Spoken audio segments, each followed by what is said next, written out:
રાજકોટમાં શિયાળાની શરૂઆતમાં રોગચાળો વકર્યો છે। તાવ, શરદી, ઉધરસના 1900થી વધારે દર્દીઓ નોંધાયા। શરદી ઉધરસના દર્દીઓના કેસમાં 30%નો વધારો થયો છે। તાવ, ઝાડા ઉલટીના કેસમાં 20%નો વધારો નોંધાયો। કમળા અને ટાઇફોઇડના દર્દીઓ પણ મળી આવ્યા છે। તો રાજકોટમાં શિયાળાના આગમન સાથે જ રોગચાળાએ પણ માથું ઊંચક્યું છે। સતત દર્દીઓના કેસમાં વધારો થઈ રહ્યો છે। શરદી ઉધરસના દર્દીઓમાં 30%નો ઉછાળો થયો। IHIP અંતર્ગત ગત સપ્તાહે જે છે મેલેરિયા અને ચિકનગુનિયાના એક કેસ નોંધાયેલા છે, જ્યારે ડેન્ગ્યુના જે છે કુલ 5 કેસ અલગ અલગ વિસ્તારો અને વોર્ડની અંદર નોંધાયેલા છે।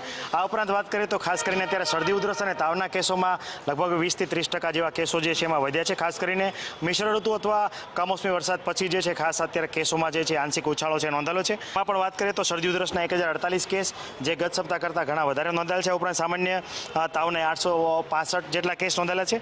આ ઉપરાંત ઝાડા ઉલટીના 182 જેટલા કેસ, ટાઇફોઇડના 2 કેસ અને જોન્ડિસના છે કુલ 5 કેસ ગત સપ્તાહે અલગ અલગ વિસ્તારોમાં નોંધાયેલા છે।